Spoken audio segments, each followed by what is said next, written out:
Well, first of all, I'm nominating for Liberal Party pre-selection, so the local branch members can make the decision. But importantly, we have a lot to do.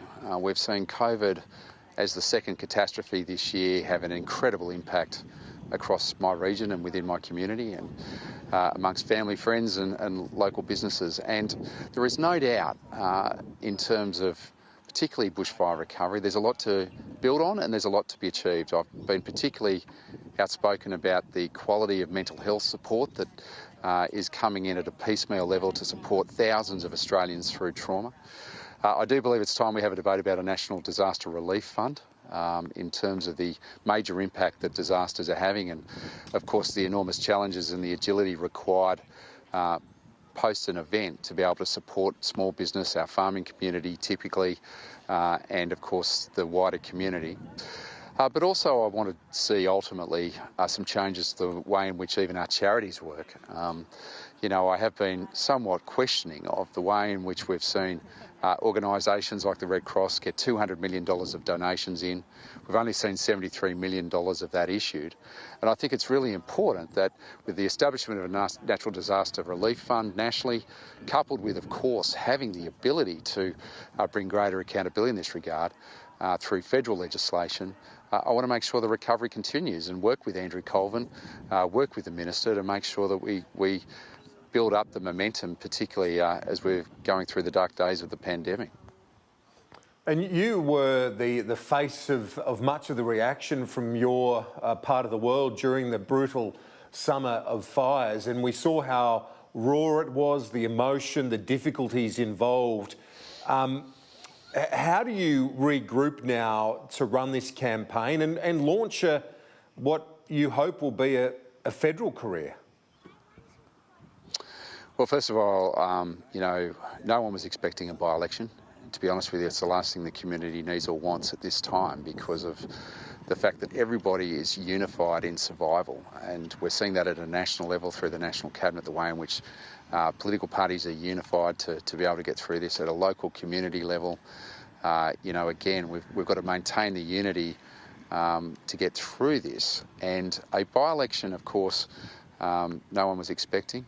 Mike Kelly has been a great local member. He's delivered incredible projects like the Bega Bypass and funds into the South East Regional Hospital whilst a member of the government. And, again, ultimately, I think it's important with his retirement that we get the best person to put their hand up regardless of political persuasion, and that's what I'm seeking to do by nominating for Liberal Party pre-selection. Have you spoken to Scott Morrison about your commitment and your intention to nominate for the Liberal candidacy for Eden-Monaro? Look, discussions I have in private will always be in private. I haven't spoken to him directly, but, again, the point that I would make is that this is very much in the hands of rank and file members of the Liberal Party over the course of this week and the next couple. I think it's important that we respect that party process. I'm not allowed to comment on that, but I want to put the best foot forward I can, and I've got an incredible connection to the Eden-Monaro electorate. I'm part of a fifth-generation farming family on the Monaro. I had teenage years growing up in Queanbeyan. I've been the member on the coast for 17 years, and in that time I've served as a minister for 9, including the state treasurer's role. Probably the best ministry I had was in disability services in terms of trying to deliver outcomes, working closely in a bipartisan way back then with Jenny Macklin. And of course, in recent times, serving as Transport and Roads and Infrastructure Minister. So I bring that experience to the table, but I think the most important element in all of this is that having good local members form part of a good government is what's key, and that's why I'm putting my hand up.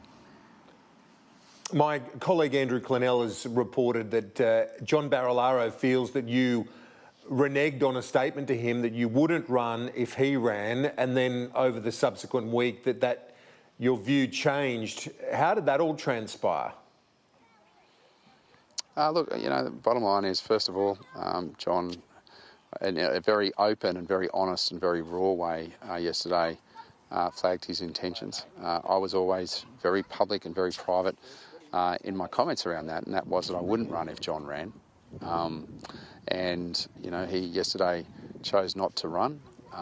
So on that basis, I am putting myself forward for Liberal Party pre-selection and nomination endorsement. That's the way that, you know, it certainly, in terms of the process, is there. But, you know, I'll just say in relation to John, I mean, you know, that this is a guy who is so incredibly passionate, is without doubt one of the best local members in the country.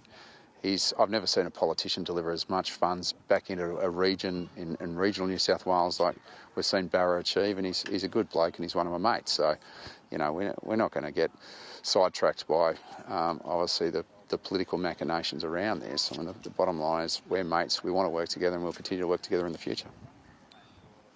And finally, you're a minister at the state level. Do you have ambition, if you are successful with this by-election, to make it to the ministry here in Canberra?